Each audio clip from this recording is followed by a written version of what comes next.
and welcome to episode 9 of the Good Game Roundtable podcast. I'm Lin Ji Kong, and today I'm joined by the dear people who, in addition to their Good Game day jobs, are also instrumental to bringing you the Good Game live shows. Please welcome producer Ben Shackleford. Hello. Writer Eliot Fish. Hello. And host/graphics whiz kid Goose Ronald. Hi there. Hello, Does that everyone. all fit on your business card, Gus? Well, I'm going to put it on there now. Whiz Kid. Yeah, Straight out of the 90s. So I introduce you guys by the titles that, you know, of your jobs on Good Game Live, not your actual day jobs. That's right. There you go. Yes. But before we start, a little trailer discussion from everyone. Yes, please. Rogue One. What does everyone think? Well, see, I missed out on the Rogue One discussion you had last time because I think you recorded a podcast on the day it came out. Yeah, you? or the day after. So, yeah. I was so impressed that it looked good. I honestly thought that this might have been a bit of Star Wars made by the B team, if you know what I mean. Yeah. Being the first sort of spin-off film. But gee, it looks really good. I've got two thoughts. Yes. One, I actually think it is better than the Force Awakens trailer. Mm-hmm. And the second thing is I'm a little bit concerned because Gareth Edwards delivered an amazing trailer for Godzilla. And we all know what happened to Yeah, and the Godzilla. film, Yeah. not so good. So is he a good trailer director? However, I actually think this is going to be a really good film. I do as well. I think the word that sums it up for me is surprise because first of all, it came out of nowhere. I wasn't really paying attention. I was like, wow, we have a trailer already? And then the big surprise for me was I was quite naive to what Rogue One is going to be, and we still are a little, it's a bit vague, but I thought it was going to be a sort of... No, it's about getting the plans for the Death Star. No. It's pretty Let me specific. finish. I thought it was going to be about like a squad of fighters. I thought it was going to be a team, an ensemble film. I thought it was going to be a like dogfight film up in space. And I was surprised because there was this female protagonist in it, and I thought, wow, this is amazing. This is great. And so I thought the rest of the internet was going to share my surprise of, I was expecting it to be an ensemble film, and it's about her. Little did I know that the shitstorm that was on the internet about her, I was like, oh wait, no, I'm not with you on this one. Like, I love that it's this new female lead. She looks so awesome. The film looks amazing, but it wasn't what I was expecting. That's Right. probably how I The put funny it. thing is, you talk about the shitstorm on the internet, and I kept reading these tweets about people being angry with another female lead in a Star Wars film. Right. And I was thinking, where do these comments come from? Yeah. I didn't are they from see like some any of weird them. website? And then I realized I didn't actually read the comments on the YouTube trailer. Yeah. So I didn't actually scroll right. down to the comments. I just watched trailer and I closed the window and I went to Twitter and I read some comments, from my friends whom I follow on Twitter, who were all complaining about these weird people, bitching about a female lead. Like Eliot, I remember you tweeted something about that. Like, were you reading the YouTube comments? Yeah, I said the man babies could get effed. But is there put. really I haven't seen a lot because I don't really care. I think the film looks awesome. But is there really a backlash to it? I really? definitely saw quite a bit. It's unfortunately, I think, a bit of a side affair to this whole social justice warrior thing. They think that Disney is pushing feminism or something just because they've cast a female lead twice in a row. Right. But really, why is a female lead character being equated with social justice warriors? So what about, Luke What? and the last, 6 Star Wars films? Yeah. Luke, Anakin. Well, they were men's rights films. Yes, completely right. Yeah. Can I touch on we've had Aussies in Star Wars before, but now we've got Ben Mendelsohn as a villain, and I just love the idea. We don't hear him talk in the film, but I would love it if somebody says, "Commander, the weapon is ready." All right, well, let's fire it up. Let's eh? give it a whirl, Let's eh? give it a whirl. Oh, mate, it's pretty good, eh? We built it. Let's give it a crack. All right. Well, this would cost a pretty penny, wouldn't it? Another rebel on the Barbie. Well done, Eve. I think Ben Mendelsohn puts on a pretty good American accent, so I wonder if it's going to be Yeah. American or British. I think it's going to be American because I feel Do like you? everyone else is British. Right. Okay. So They have to balance it out somehow. they have to balance it out somehow. I feel like, yeah. Interesting. We'll see. The other surprising, the first surprising thing for me, I think, when I saw it was just how much sort of old school stuff there was in it. Like that shot of Mon Mothma, and it was like, Yeah. oh my God, it looks exactly like Mon Mothma I thought the same as thing. I It was- remember her. It was quite breathtaking, and I Yeah. thought, wow, it looks exactly like Mon Mothma. And then I Yeah. looked at Mon Mothma and went, okay, she's got quite a few iconic things going on already that you could put that outfit on a guy and probably be like, wow, it's Mon Mothma. Oh, wait a sec. Like red short hair, that white robe, that look, like it's quite iconic. But even the background in the shadows behind her was General Dodonna, Yeah. as well Yeah. as kind of like, They're going there. They're putting these characters in there. There's something about that particular hue of green on those glass panels as well. Yeah. It's like, that is accurate Someone Star has Wars gone green. and got a colour sample and been like, we need to be that They specific. look CMYK. They look exactly the same too. Like I did a comparison to the old shots from, and it was like, wow, it's bang on. Yeah, it was great because with Force Awakens, we already sort of go back into the style of storytelling, but now we're going to go back to that era, and we're going to see those stormtroopers and the weapons and things that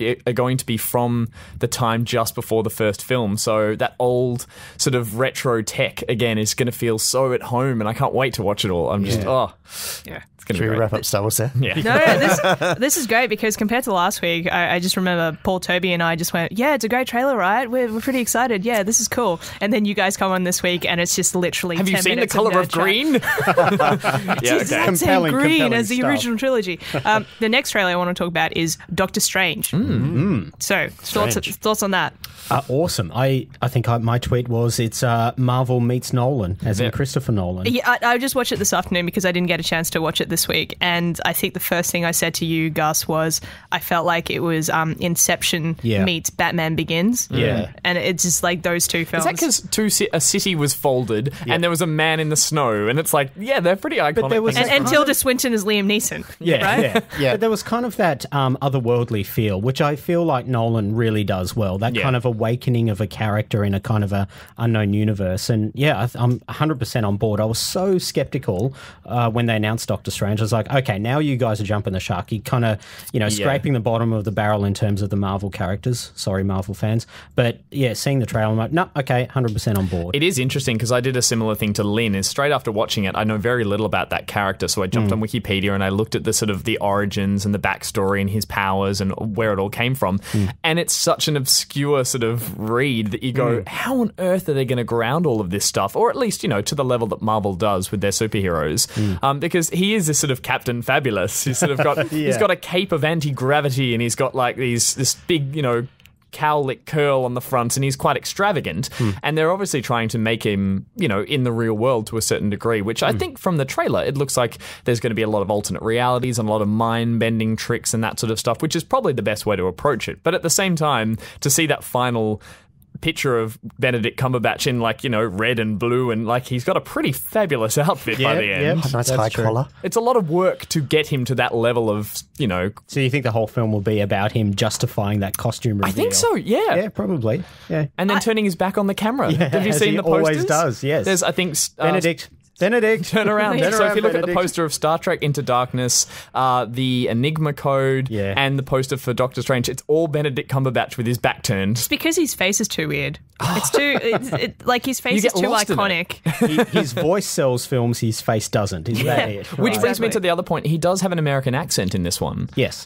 Which I'm a little sad about because I love his voice, especially how British it is. And I'm assuming the character is American, so that's why he has to do that. But, I'm always a little sad when, people have to put on a fake American accent. I'm sure he'll do a good job, but, Eliot. The one thing, that they didn't show in the trailer was the magic.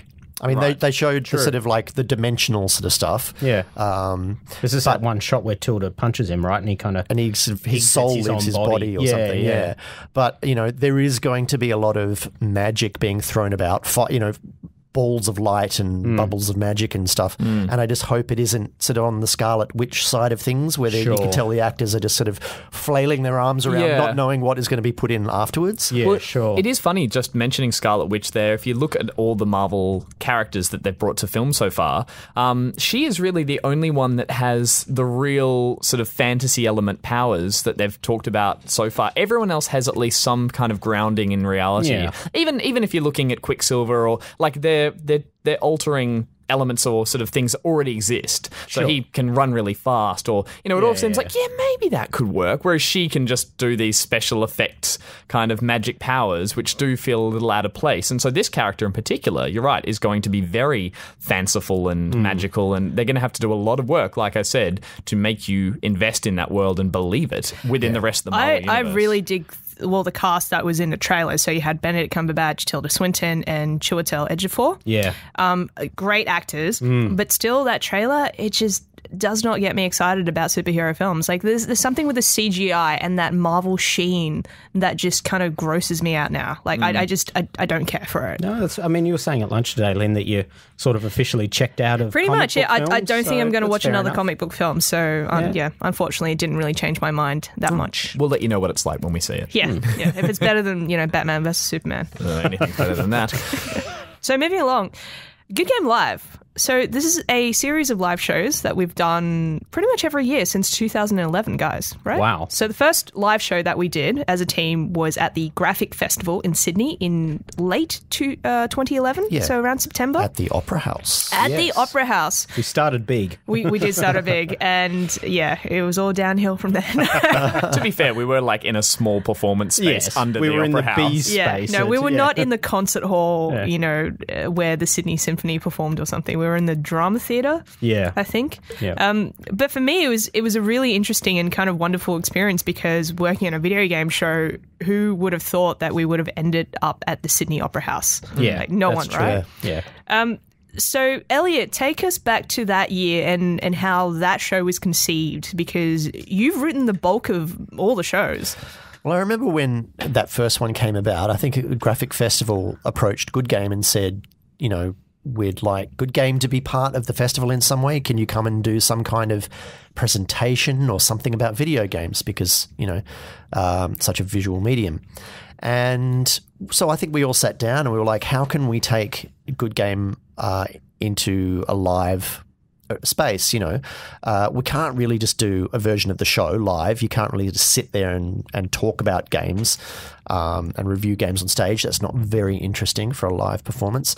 So I think we eventually hit on that kind of having the idea of having a Spics and Specs but about video games and having guests and having a bit of improv involved in it and sort of making it funny and we just went too far with that first one. I think I wrote about probably 3 hours worth of material. Yeah. And I remember on the day during the show, we were like just running down the side to the stage and just culling, whole segments of the show as it was going. Like, this is going way too long. Well, did you have any experience writing for live shows previous to that, or working on a live show? Not at all. Other than obviously being in a world famous rock band, right, Mr. Fish? Yeah, so I knew a little bit about, being on stage and stage production. Is in front of the audience. That's right. That's about where we lost it, Yeah, but that was a really interesting experience for the entire team because here we are, we're a television crew, very well versed in producing content for television, off to do a live show on stage without any of that experience, other than the fact that, you did drama classes, Goose. Ah, yes. Well, you're right. I think we learnt a heap from that live show. We learnt so much stuff. The big takeaway I remember was that when we put it together initially, it was basically video game trivia. And the idea was we had two teams and we had Darren hosting and I think Barjo and Hex were on a team. And the majority of the show's content was trivia questions based around video games. So it was, what town did this character come from? What color was this? And all that sort of stuff. And we had elements up on a big screen and that was all great. In theory. The problem was we found with doing trivia or questions with direct answers is it has a bit of a problem. Like if you're in the audience and you're watching people try to answer questions or trivia questions and they don't know the answer and you do, it's incredibly frustrating because you sit there going like, I know the answer to that. I want to put my hand up, and watching people and ah on stage is really difficult. On the flip side, if they do know the answers and they're just, racing to get to the answers, you're not really playing along either. You're sitting in the audience going, I'm not involved in this. This is quite passive. Yeah. So I think very quickly we discovered that the best things about that show were the more theatre sports elements of it. The stuff where we got up out of the seats and it was all video game themed, but it was more interactive and there was more for the audience to sort of latch onto and laugh at or be entertained by. And that was, I think, the thing that we took from that, along with a couple of other, like, let's never do this again. Let's do more of that next time. Yeah. But I think that's what's happened every time we've done one of these, but definitely that first show was where we came out of it a bit scarred and thought, right, we'll never do this again. That first show was also incredible in the fact that a lot of us didn't know the technical parts of a stage as well, and how stages work in a way. It's amazing how much I learnt about sound from that first Exactly, right? So stages... You've got 7 people on stage or something. All talking. Yeah. Well, stages are made to project outwards to the audience. Yeah. So when you're on stage, anything you say, you do, that sound carries out into the audience almost like in a straight line. Yeah. And so if you have people seated behind other people on stage, then you need a system like foldback to get the sound back to them. Otherwise, you can't actually hear anyone. Especially when you're hosted by a robot exactly. whose voice only travels through amplification most of the time. So the biggest thing we ran into, I think you guys will agree, was, it's very hard to hear who's next to you, especially when they're a robot. It's sort of like that's something that you just assume everyone on stage is near each other. You'd be able to hear it, but you lose a lot of it in the sort of the absorption of the crowd. And if they could be sitting a meter away from you and you're looking at them and thinking, I can't hear a word they're saying. Yeah. So there were a lot of mix-ups. There were a lot of sort of crossed lines, crossed wires, and that definitely made it a bit of a bumpy road as well. I think we should probably say it was successful. It was fun. Worked. People had a great time. They stuck around afterwards, and everyone was like, that was great. We just all came out of it because we're, as we've said before on this show, we're like perfectionists, and we thought, we could have done that better. We could have been tighter about all of that stuff. Yeah. And it's still like, to this day, a delicate balance of the material that you put in the show, isn't it? Like, it can be too easy or it's too hard, and it's about finding that sort of challenge that's going to be engaging for the audience, where they can kind of guess along, but not too easy, not too hard. You don't want to leave people on stage trying to figure out the answer for too long. Yeah. Like, it's really hard. Well, I guess we should talk through sort of how it evolved, where we went from there. Yeah, so after 2011, we the next year in 2012, we did a few shows at the EB Expo in Sydney. So we did 2 nights and an afternoon. Yeah, I think that was that year as well. And we did that actually 2 years in a row. So we did that sounds 2012 and 2013. So we did a Friday night show and a Saturday night show, which were big show, good game. They were adult audiences. Yeah. And then on the Sunday family day, we did a daytime Spawn Point show. Yeah. That's the first time we split the show into sort of 2 versions, like the mature version and the family version. And for that one... By the way, I may have all those years wrong and all those dates wrong. I don't remember anything. Look them up. They're somewhere out there. They're somewhere. And then I believe that year we had Dave Callan hosting to replace the robot, which made things a bit easier. Yeah. And again, it was a bit more theatre sports stuff, but we still, we were still getting there. It was baby steps. We had a lot of trivia and a lot of things we came out of each show going, this worked, but this definitely didn't work, and that sort of stuff. And then since then, I guess let's talk about what happened to the live show last year, because we kind of really took it to a new creative direction. So Ben, from what you've learned, in the first few years at EB Expo and also at the Graphics Festival, how did you go about approaching, in collaboration with Eliot, creating a show which really has a good game flavour to it? So there were a couple of things that I guess happened throughout last year, and I think for me personally, it all started when we did I think it was one of the later shows at EB. Almost by accident, we sort of did a video introduction where Barjo and Hex came to EB on Barjo's scooter that he had at that time, and that just sort of came organically. I was like, this is a bit of fun, and I guess I realised at that moment, this is kind of cool because we start on a video element. We're giving people who are coming to the live show something that they're not going to see at home on television, and I think that's when I started to put the pieces together in my head of like, maybe we should start theming each show, give it a sort of an overall flavour, and then I did take that to ridiculous heights last year with the show that we did at Enmore, where we did a full apocalypse special. And I guess with the show now, I like doing the editions of the show that are sort of related to somehow gaming. So it's an Apocalypse edition. This year we're doing an anniversary edition, collector's edition, all that kind of stuff. Something that gamers kind of go, okay, I get what you're doing. So we did a huge introduction video, which was quite fun. We put a lot of video elements into the show, video elements that you can only see if you come to the live show. And we just sort of themed it. We had Tripod do some songs about living in the apocalypse. We dressed the set to look like a bit of an apocalypse. And I guess that's, all of what you guys have been saying about their past shows. We learned lots of things, but the big take home for me was, okay, we've got to treat this more as a almost a little bit of a Broadway production and kind of head down that way because, one, I want to give the audience an experience that they don't get at home, and 2, I want them to feel like they've got their money's worth as well.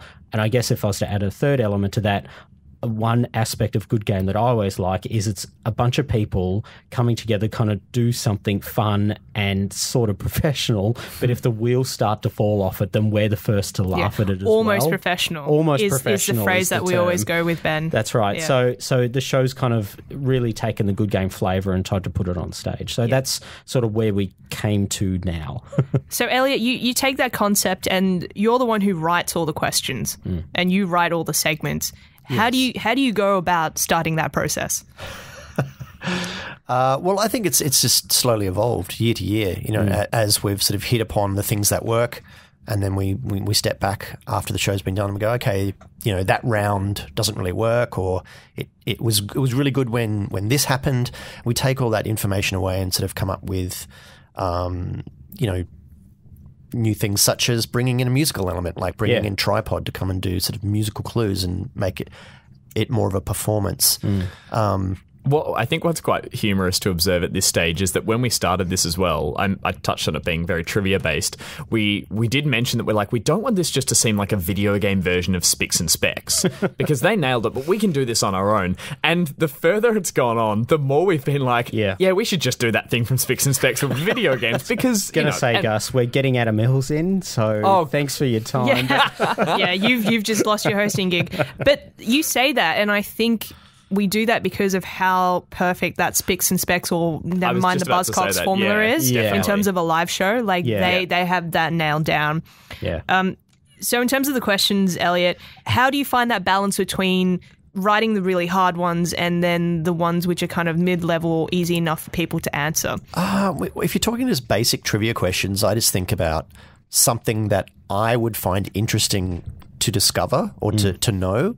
After being told it, because you want the audience member to think, wow, I never knew that before. Like Shigeru Miyamoto based link off Peter Pan, so just something like that, which interesting little factoids, as opposed to, I guess, more bog standard, how many, stars do you collect in Super Mario Galaxy, which I think we had in the first Good Game Live, that kind of like really technical gaming questions. Yeah. Questions that sort of generate conversation as well. Yeah. Because as we said, it's like if you know it, then great, you knew it. If you don't know it, you're stumped. And it's like you need something that can be discussed with a team. I think that's a big thing, because obviously the teams play a big part in it. And would you say that the questions or the games we have evolve a bit around... Well, this is the thing, we've moved more away from questions to sort of, I guess, games that the performance can play on stage. And, we do try to get in, obviously, as our special guests, people who are accustomed to doing live comedy. So, we're starting to gear things more towards, giving them something to riff off, So you give them an idea or something, a funny concept that they can riff off, for instance, like the retro video game box art. Yeah.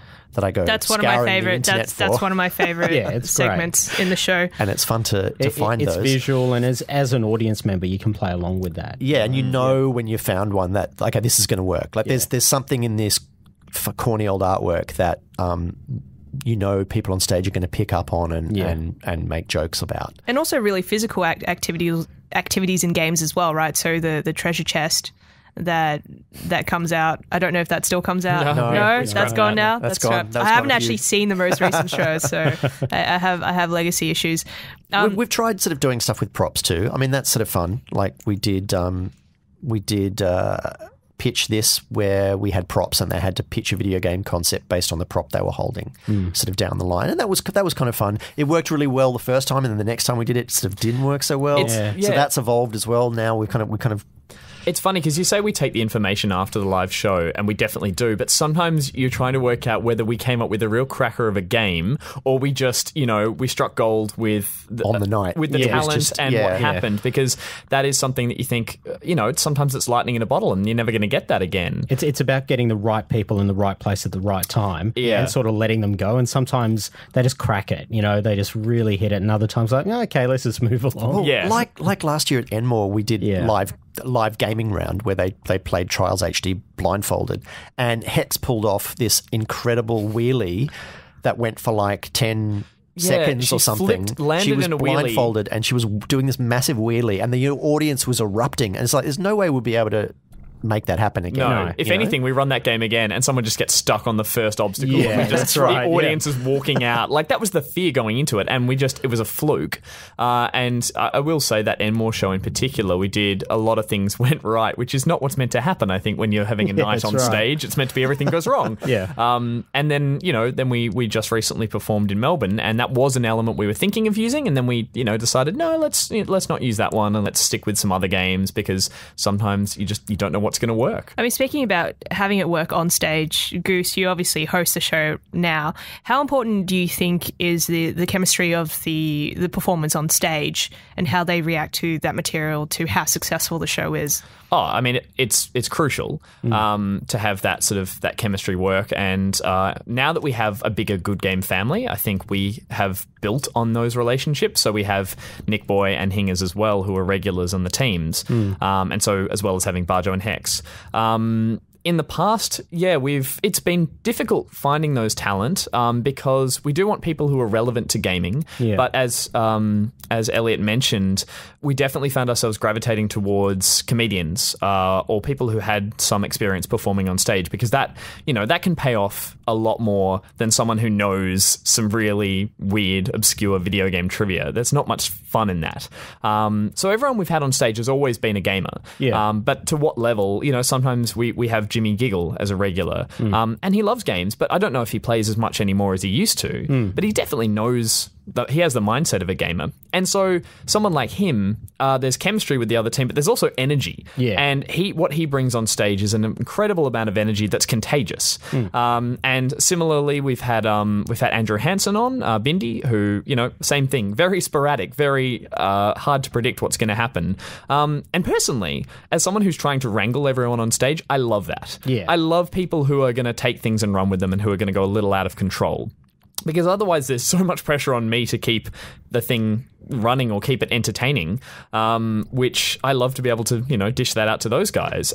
To be fair, I have to reel them in quite a lot. Yeah. But that's where a lot of the humour comes, as Ben mentions, the wheels falling off. And, if you were in the Melbourne show recently, that thing went almost completely to hell at the end. But we come out of it, like we've been in a car crash, but, it's fun. I always love the stories when you guys come back. Ben, being a producer on the show, what is your role once, Eliot has the material down? What do you start doing then? I have the very boring task of basically getting everybody in the same place at the same time with the same end goal in mind. So it's actually a lot more work than what it sounds. We're not just producing a show, we're producing everything around it. So there are all of those assets, and Goose and I work particularly closely on all of those things, like the intro video, mid-show video elements, end-of-show video elements, graphics, things like that. There's also because from an audience point of view, you want to see what's happening on stage. So we get a couple of cameras in there just so the audience up the back can see what's happening. Dealing with everything from call sheets to insurance to finding props and making sure they make it to the venue. Driving out to our prop store and just finding stuff and getting it in a truck and getting it delivered. It is a huge amount of logistical work, much more than what it is for Good Game, the TV show, because Good Game here, everything is very self-contained. We all are 100% on board in terms of what it is we have to do. But it feels like every time we do a live show, it feels like we're starting all over again. You know what I mean? I think we kind of think, we've done this, 6, 7, 8 times. We'll just roll into it. But there's always something new. Like, we're getting geared up for a new show in a week, actually. Oh God, Eliot's in a week for the Sydney Comedy Festival at we'll Sydney do a Town plug Hall. At the end of this podcast. Yeah. But I have not put on an event at the Sydney Town Hall before, so I'm meeting a whole new range of people, all that kind of stuff. So that's my job. This is a weird thing to say. I direct the show, but it's weird directing a live show as opposed to directing television. Well, you're more of a vision switcher, on the day. Vision switcher kind of stuff, but also just in terms of working with Rad here in terms of production design, like how's the stage going to look and lighting and music and all that kind of stuff. And I guess, again, it's just making our audience sit down and look at the stage, even without anybody on it, and realise, wow, yeah, that's Good Game. Yeah. You know what I mean? I've got a little visual motif that I carry across each show now. And to me, when I look at it, I'm like, that's exactly what Good Game looks like. So that's kind of my role on the whole thing. Yeah, I think I've made this comment earlier when I've said our major issue is the fact that we make a new show every time we put it on. Yeah. It's not like we're doing a musical on Broadway or on the West End where you set the show and that show runs for like 20 years. Yeah, and it's true. the exact same this show. Is not Phantom of the Opera. From day one. We need the opposite. Day. We need every show to be completely different. Yeah, because of the nature of the trivia and also the nature of, giving people a different experience every time they come and watch it. So, Eliot, once you finish writing the questions and we do get into a sort of rehearsal period with, say, the cast members or the other crew, how many changes does the material go through? Well, we don't. That's the thing, is we only really rehearse the top of the show where they come out on stage, and maybe the way we're going to farewell the audience at the end. But the whole body of the show we don't run through with them because we don't want them to know what's in it until they're on stage on the night. But we tend to do with Gus, because he's the host. We'll do lots of read-throughs, and it's constantly being tweaked. Yeah, because we're always picking up on something that's not quite right or something that could be funnier. Up until like the day. Oh, yeah. Even at the venue, we're probably changing something. As I mentioned, even during the show, I think I was texting you, Eliot, during a downtime being like, should we change this? We can change this. Yeah. So, it does change a lot and quickly. So, Gus, other than the fact that you host the entire show, you also do all the graphical elements, the PowerPoints, and edit the videos. Graphics. So I don't even know when you have time to sleep. I don't think you actually sleep during the time that we prep GG Live. Take us through your process. Basically, as Ben mentioned, we do want the audience to have something to look at apart from just what's on stage. So, fortunately, at all the shows, we've had a big screen that we can put slides up on. And so each year I've been trying to make it more and more interesting, more and more interactive, and building kind of, breakers for each game segment, because we call them all different names, and then you have visual elements. So if you've got questions, you want to see something on the screen at the same time. And so, they turn into these huge, chunky keynote projects, which are full of motion videos and little graphics. And each year, it's like I said, just putting these shows together, we want them to be a little better each time. So every time I learn a new little trick and I think, we can make this a video element and we can add this and that. And as Ben said, the stakes get higher and higher each time we do an intro video. So for this one, we've got a kind of real life video game scenario with special effects and stuff. And again, I kind of dig my own grave there, because I think, yes, these are some cool things we can do. And before you know it, I'm here till midnight going, I can't quite get that gun phaser to zap the way I wanted it to. Yeah. And again, with all the questions and some of the rounds, I like to try and find little Easter eggs, or sometimes not even hidden things that we can get up on screen that add humor as well. Because if a round does fall a little flat or something, it's nice to have that humor at least up on the big screen at the same time. But most of the time, I don't need to bother, because the guys on stage are doing such a great job of making it entertaining. I think it's interesting that a lot of people in the audience probably don't realise it, that this live show that they've come to see has been made by the same people who are still making the show that's going to air that we are still night. making weekly television We don't shows. get a week off or anything. We're doing it. And there's no production company that comes in and makes Good Game Live and puts this all together. It's still just us. It's us. And that's kind of a real point of difference between us and some other shows that have a live element, where there'll be the team that make the TV show, and then there'll be a team that just do the travelling live show. To think that we do it, it's just, again, like our audience might be like, how hard can it be? But it is an incredible amount of work. That's why it's almost professional, Ben. Everything we do is almost professional. Yeah, that's why our live show is almost professional. I don't think the audience, really understands quite how much work goes into these shows. But I think by the end of each live show, they appreciate it. While it is a lot of extra work for all of us, and it does take us all to breaking point each time we do one. Yeah. I think there is a level of connection to the show because it is made by us.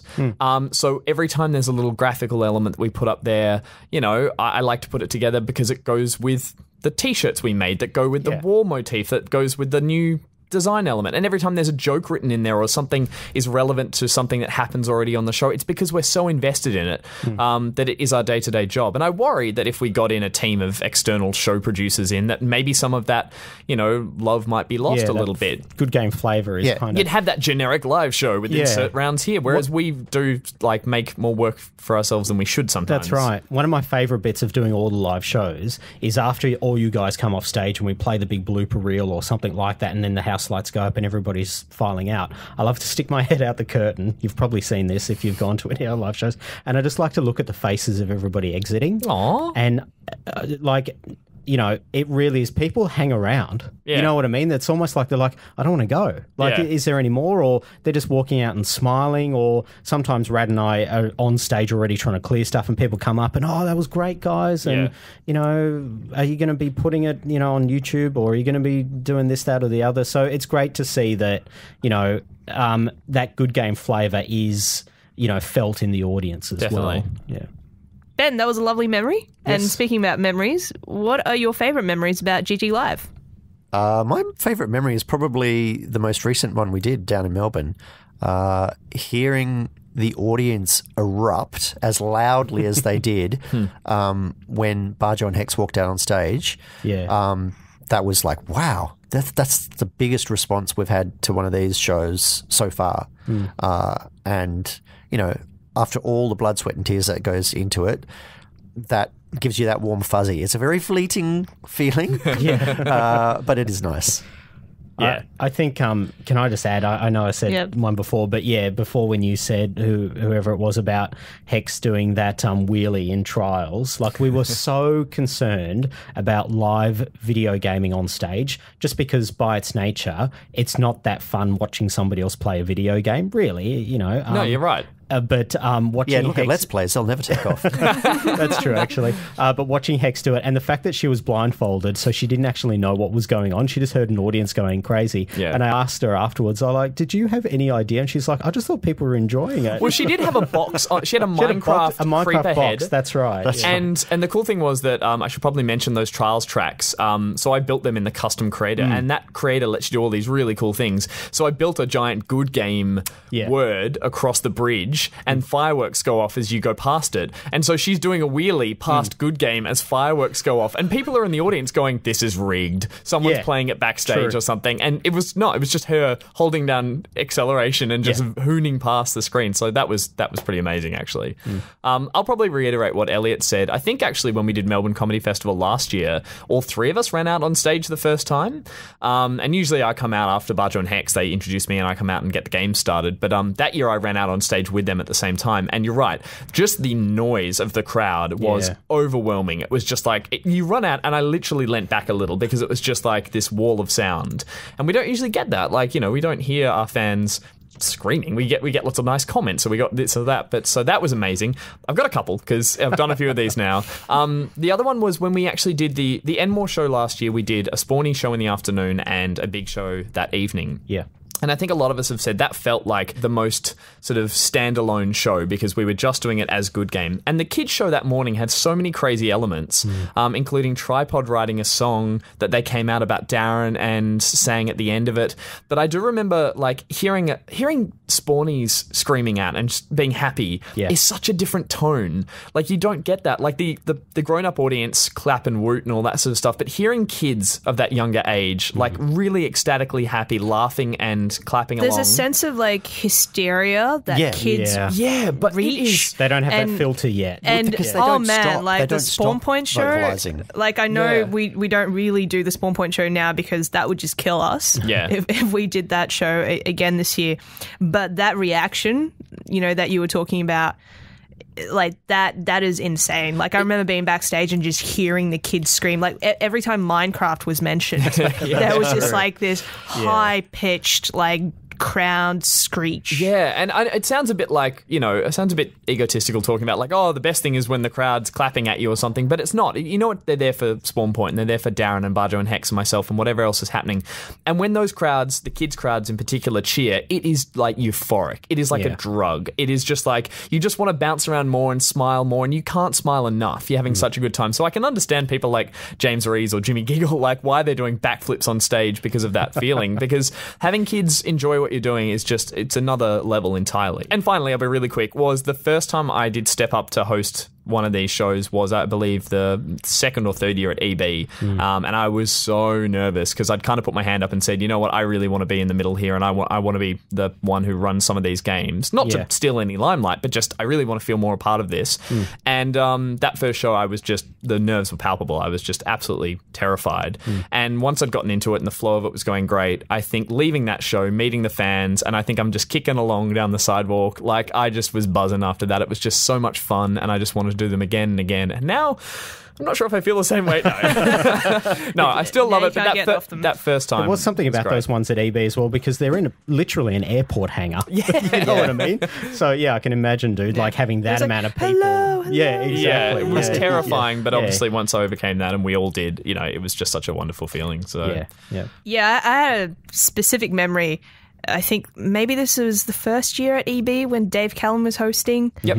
Or maybe the second year when he was actually a panelist. I can't really remember, but he and Bindi mashed a banana into Darren's grill. Oh, that's right. Yeah, that's right. And I don't really remember at what point they did it. It was just like a joke or something. Yeah. And I remember we had to literally every week since then for like about 6 months, we were cleaning out banana pieces from Darren's grill. Yeah, that's right. And I would curse Dave Callan every week. Wasn't it Darren was on the side as kind of like, the adjudicator, I think he was just there to keep score and to make wisecracks. Sure, and I think just like Andrew Hansen just whipped a banana out and started eating it on stage, and Dave grabbed it and just went, here you go, Darren, and shoved it in his grill. And it was great fun on stage, but I'm sure you would have been like resenting that a little later. Yeah, the behind the scenes crew, we were not very happy after that.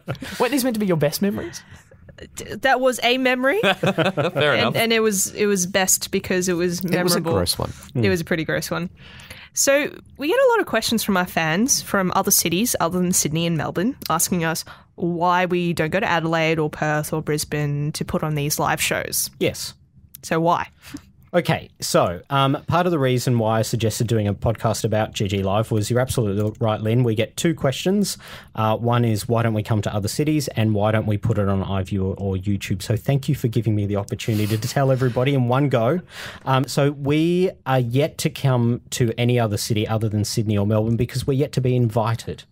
And when I say that, what we need to be is we need to be invited by an event. So a festival or a venue in Brisbane or Perth or something like that needs to actually formally approach us and say, we've heard of or we've seen Good Game Live and we would like you to come and put on that show.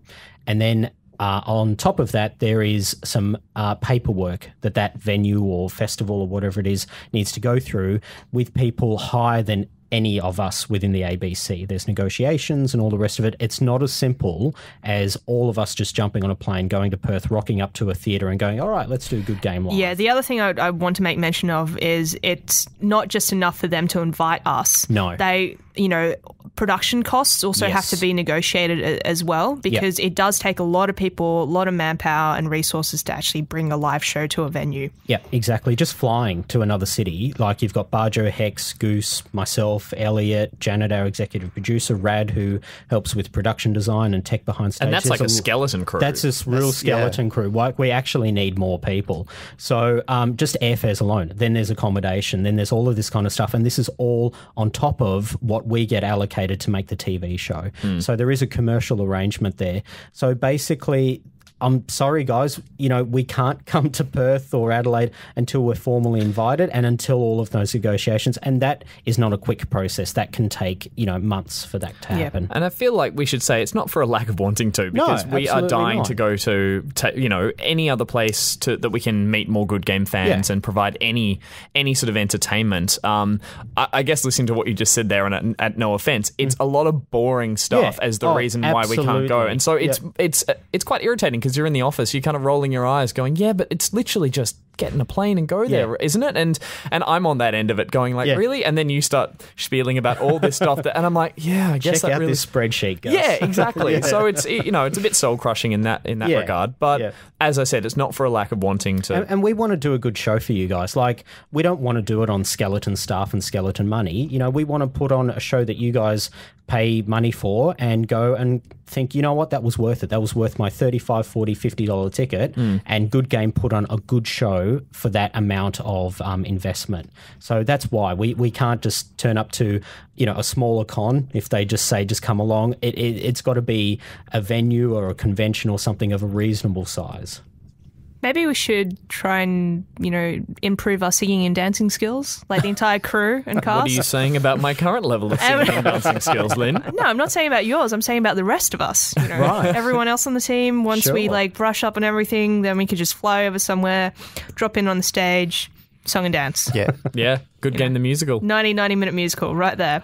Done. So the second question is, we get asked this so much by our fans. Why don't we put the shows on YouTube, iView, iTunes, or online, basically? Good. And okay, so unfortunately, that is a similar response. No, here we go. No. Oh, Ben, you're Check out such my a bummer. PowerPoint presentation here. Okay, so there is also money invested in camera operators, a switcher. Just cabling alone, cabling a camera to another camera can literally cost thousands of dollars. So we just don't have the money. We just don't have the money to put together a broadcast package that is of broadcast standard. You know what I mean? It's not just a camera up the back of the theatre thing. We've tried to do that before. We've watched it back and it's like, this is terrible. We can't put this to air. We can't put this on iView. And I think aside from all of that, like if I just want to then put all that to the side, I do like the idea that we as a group give something to our audience that they only experience in that moment. Yeah. Like, it would... Yeah, sure, maybe in some way it would be nice to put them all online or something, but you wouldn't feel the same as opposed to being there. Like when we do eventually one day go to Perth or Adelaide or Brisbane, I want you to come. I want you to come and experience what Good Game Live is like in a theatre, not just, watching it on a phone or a tablet or something at home. And we tinkered with that. I think we might have one of the live shows up just as sort of an experiment in filming it and cutting it together. And I think, it works. It's fun. It's but okay. It's not I the same was there well. on the night. Yeah. It is nowhere near the same. No. because The buzz just doesn't translate. That's right. No. So, it's as I said, it's not like we want to hold that stuff back, but we do feel like, coming and experiencing it is a whole different experience and it's worth having. And that's a nice point to finish on. So do you guys want to plug the Sydney show now? Yes, it is. We should after all this. It's this coming Sunday, so you haven't got long. It's part of the Sydney Comedy Festival. It's going to be at Town Hall this coming Sunday. So Sunday the 24th Sunday of April. the 24th of What April. time? It's early. It's like 5:30 5:30. 5:30 So you can come PM. watch the show and be home in time for bed. What time do you go to bed? Like 8 p.m.? Lynn, I'm 38 years old. I go to bed at 9. No. And we're going to have a quiet celebratory party afterwards. We'll have a little aren't we? sherry afterwards. Yeah, just a little come down afterwards and then straight to bed for work. It's not going to be like the Melbourne show where... No, No. I'm still Moving on. I might go home and put my feet up and relax with some Dark Souls. Yeah, exactly. The best form of therapy. All right. And again, thank you all for joining me today. Thank you. And as always, if you've got a topic you want us to chat about on Good Game Roundtable, you can tweet me at LJology or leave a comment on Facebook or SoundCloud. Goodbye.